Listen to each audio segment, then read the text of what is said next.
বসিয়ে নিয়েছে। ওই দেখো, ওই দেখো। Good morning friends, welcome back to my YouTube channel. এখন আমরা আছি গুয়াহাটি। কালকে দেখেছো কত রাতে ঢুকেছি, আজকেরও প্রায় 10:30 বেজে গেছে। এখন থেকে পুরো স্ট্রেট হাইওয়ে পড়বে, একদম ন্যাশনাল হাইওয়ে, পুরো শিলিগুড়ি কানেক্ট করছে। শিলিগুড়ি কানেক্ট না হয় আমরা ভায়া হয়ে বেরিয়ে যাবো যতটা পারি। দেখি কতটা পারি যেতে আজকে তোমাদের সাথে শেয়ার করবো, কারণ কিষানগঞ্জের রাস্তাটা নিশ্চয়ই তোমরা জানো কি খারাপ অবস্থা, পুরো একদম 1 হাঁটু করে গর্ত, রাস্তায় ভর্তি। তো চলো রাস্তায় দেখা হচ্ছে গোপ্রোর সাথে। আর হোটেলের সামনে এখানে নিয়ে নিয়েছি রুটি আর তরকারি, ঠিক আছে, এই যে সবাই নিয়ে নিয়েছি। এবারে হচ্ছে বেরোবো আমরা। এখানে অনেক ছোটো ছোটো বন্ধুদের সঙ্গে দেখা হয়ে গেল। আর তো রাইড ভালো লাগে, বাইক ভালো লাগে, কোন সি বাইক আচ্ছা 390। তো ছেলেপুলেদের একটা কেটিএম, বুঝতেই পারছো। হাই করে দাও তো বাইকের দিচ্ছি না একদিন। তো চলো, ভাইরা আমার ব্লগে আসছে, তো আমার চ্যানেলটা সাবস্ক্রাইব করে দিও তোমরা, ঠিক আছে। আমার ব্লগে তোমরা আসছো, তো চলো তোমরাও এক্সপ্লোরিং উইথ ম্যাক, ওখানে লেখা আছে বাইক। তো একসঙ্গে কখনো আবার দেখা হবে আসলে। তোমরাও বড় হলে রাইড করতে যাও তো নাকি? চলো, বেস্ট অফ লাক, ঠিক আছে। এখন আমরা মেন 4 লেন যে হাইওয়ে, সেই উদ্দেশ্যেই রওনা দিলাম। 11:50 বাজে। ফার্স্ট স্টপ দেখি কত কিলোমিটার পর দেওয়া যায়, কারণ স্টপ দিলে বাড়ি পৌঁছাতে আরও একদিন লেট হয়ে যাব। তো যতটা পারবো টানবো একদম পুরো শেষ তেল অবধি। চলো দেখা যাক কত দূর টানতে পারি, কারণ এখন তো সিঙ্গেল ওয়ে, কারণ ভিড় প্রচুর, এখন ওইভাবে টানতেও পারবো না। ওটা অরুণাচল চলে যাচ্ছিল, 4 জনে দাঁড়িয়ে গেছিলাম ওখানে, ওই কোনটায়। বন্ধুরা মনে পড়ছে এই রাস্তাটা, যে জায়গাটা থেকে আগের দিন ভুলভাল চলে গেছিলাম, এই সাইডে গিয়ে আবার ঘুরে এলাম। আর এই মুখের ধারে যে পেট্রোল পাম্পটা, ওখান থেকে আমরা তেল নিয়েছিলাম। তো এবারে এদিক দিয়ে আসার সময় এসেছি, এবারে এদিকে যাব। এই যে ফ্লাইওভারের নিচ থেকে টার্নটা নিয়ে নিচ্ছি আমরা।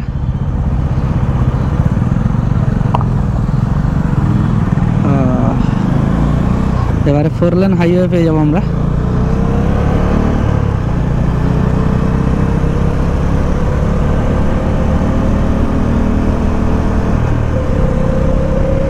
আর তখন রাস্তাটা একদম সরু ছিল, গাড়ি ঠিকঠাক চালানোই যাচ্ছিল না।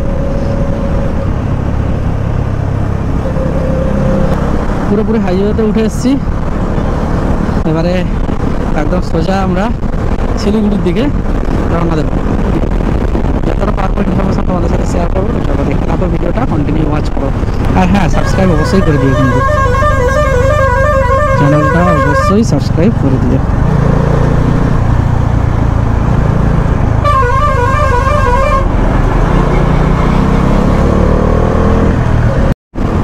বন্ধুরা এদিকে যে বাড়িগুলো দেখতে পাচ্ছি বেশিরভাগ পাকার, কিন্তু চালটা টিনের, অর্থাৎ সেটটা পুরোটাই টিনের। সেটা 2 চালা বা 1 চালা যে কোনো রকম, কিন্তু বাড়িগুলো কিন্তু পাকা। মানে টিনের ব্যবহারটা এদিকে প্রায় ঘরে আমি দেখতে পাচ্ছি, প্রায় ঘরে পাকার ঘর, কিন্তু গোটা টিন দিয়ে ছাউনি। ভাই तगड़ा वाला एक्सीडेंट भाई, पूरा खत्म हो गया एकदम। গাড়িটা সামনে কিছু নেই, পুরো সামনেটাই ঢুকে গেছে। আচ্ছা, আর খুব বাজেভাবে বাম্পার দেওয়া আছে মাঝে মাঝে। তো এটুকু জাস্ট যদি কেউ আসো রোড ট্রিপে, তো এটা অবশ্যই দেখে চালাবে, কারণ রাস্তা কন্ডিশন নর্মালি ভালো হলেও কী হবে, তুমি হয়তো একটা গতি নিয়ে নিয়েছো 100 উপরে, সেই সময় হঠাৎ করে রাস্তাটা খারাপ হয়ে যায়। সামনে দেখো বেশ কিছু ছোট ছোট পাহাড়, আর এখানে ব্রিজের সাইড দিয়ে একসঙ্গে ট্রেন আর বাইক একসঙ্গে গেল। আমি ক্যামেরাটা রেকর্ডিং চালু করতে ভুলে গেছিলাম। পুরো যেন আঁকা সিনারি, সামনে পাহাড়গুলো এরকম এরকম এরকম। দেখলাম না শিলিগুড়ি কত কিলোমিটার। তো বন্ধুরা প্রায় 250 কিলোমিটার চালিয়ে নিয়েছি, একটা ব্রেক দিয়ে মোটামুটি ননস্টপ 250ই চালিয়েছি। তো এখানে এসে একটা জায়গাটার নাম জানি না, আমরা একটু টিফিন করবো জাস্ট, কারণ এখন অনেকটাই বেজে গেছে 3:45। তো শিলিগুড়ি ঢুকতে হবে খুব তাড়াতাড়ি, কারণ শিলিগুড়ির পরেও কিছুটা টানবো। তো চলো একটু টিফিন চা খেয়ে নিয়ে তারপর গাড়ি স্টার্ট করছি। বন্ধুরা সানসেটটা দেখো,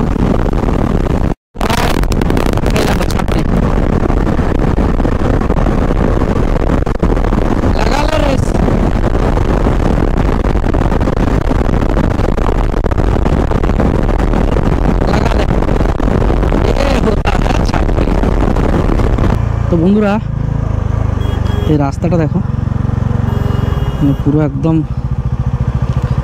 নেই বললেই হয়, সিঙ্গেল ওয়ে,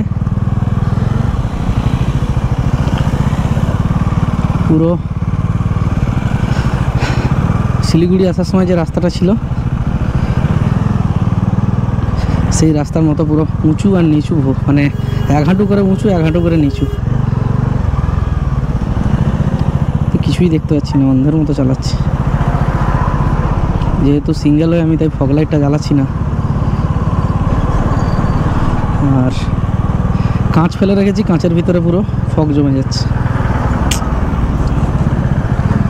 দেখেছো দেখেছো, ভাই বেরোতে গেলেই গাড়ি চলে আসছে।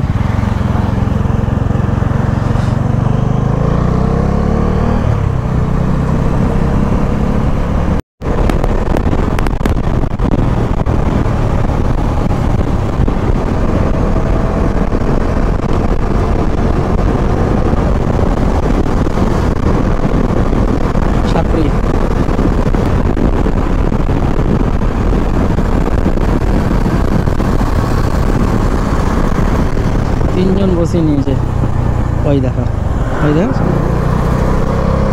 এখন বেজে গেছে প্রায় 7টা, আর আমরা শিলিগুড়ি থেকে আছি মাত্র 60 কিলোমিটার দূরে, ইসলামপুর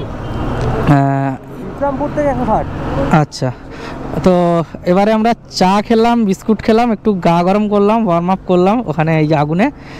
হ্যাঁ, তো সবাই মোটামুটি রেডি। আবার আজকের আমাদের ডেস্টিনেশন হলো ইসলামপুর, আর দেখি যত তাড়াতাড়ি সম্ভব আমি পৌঁছে যাওয়ার চেষ্টা করব আমরা, কারণ এরপরেই ডবল লেন শুরু হবে 35 কিলোমিটার পর থেকে। আর তারপরে চলো তোমাদের রাস্তায় আর কি দেখাবো, অন্ধকার হয়ে গেছে। চলো যদি কিছু দেখানোর থাকে আমি তোমাদের দেখাচ্ছি। এই আমরা ডবল লেন হাইওয়ে পেয়ে গেছি, আর ডবল লেন হাইওয়েতে সবই ঠিক আছে, লরিগুলো মাঝে মাঝে চেপে দেয়, কারণ এরকম ট্রেনে তো রাত্রেবেলা গাড়ি একটু স্পিডেই থাকে, তার উপরে যদি চেপে দেয় তো হয়ে গেল।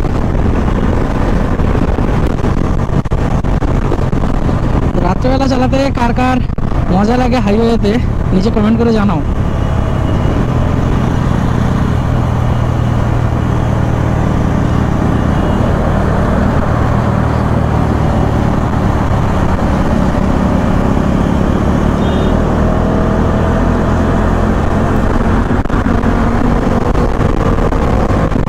এই ফ্লাইওভারটা দেখো কি সুন্দর, দুপাশে মানে ফ্লাইওভার দুটো পুরো আলাদা আলাদা সেপারেট করা, আর পুরোটাই হচ্ছে লাইট দেওয়া, লাগছে কিন্তু দেখতে দারুণ। আর রাস্তাও খুব সুন্দর মেনটেন, আসামের মতো ওরকম কিছুটা ভালো হওয়ার পরে সুন্দর একটা গাড্ডা, যে গাড্ডা মোটামুটি চাকা সব যেন ভেঙে যাবে সেরকম যে কন্ডিশন, সেটা কিন্তু আমাদের এই বেঙ্গলে এসে দেখতে পাচ্ছি না। তো এখানে আমরা পেট্রোল ভরছিলাম, ভাইয়ের সঙ্গে দেখা হলো। হ্যাঁ, তো চ্যানেলটা সাবস্ক্রাইব করে দিও, ঠিক আছে? এসো।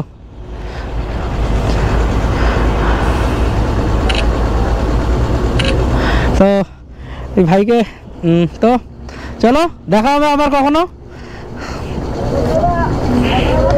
তো আমরা এখানে রিফিল করলাম, পুরো ট্যাঙ্ক ভর্তি করলাম, এবার এখানে চা খাবো।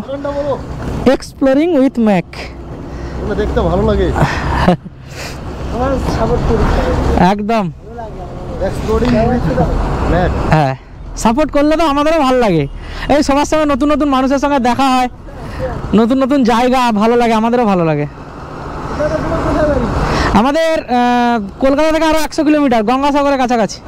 হ্যাঁ, বকখালির ওই দিকটায়।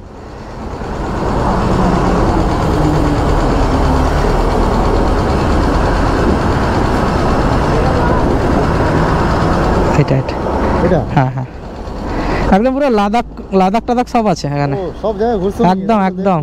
এই তো অরুণাচল থেকে আসছি, একদম অরুণাচল থেকে আসছি। এই সিরিজটাও থাকবে, তোমরা আছো ভিডিওতে।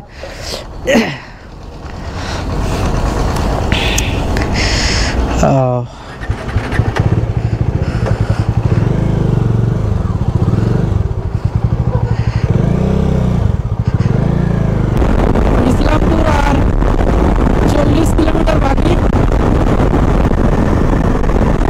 এই যে আমাদের এখানে ক্যালভার্টগুলো এত সুন্দর করেছি, একশোর গায়ে গায়ে স্পিড। আসামে যে ক্যালভার্টগুলো সেগুলো বেরোলে মোটামুটি ব্যাগ ট্যাগ খুলে পড়ে যাবে, এরকম একটা অবস্থা। এখন বাজে 10:24 আর আমরা চলে এসেছি হোটেল যুবরাজ, যেখানে এর আগেও বহুবার থেকেছি, তোমরা জানো, দেখেছো এর আগের ভাগে। তো এবারে গিয়ে উপরে কথা বলি, গাড়িটা ওর ভিতরে পার্কিং করব। এখন আপাতত এখানে থাক, গিয়ে কথা বলে আসি।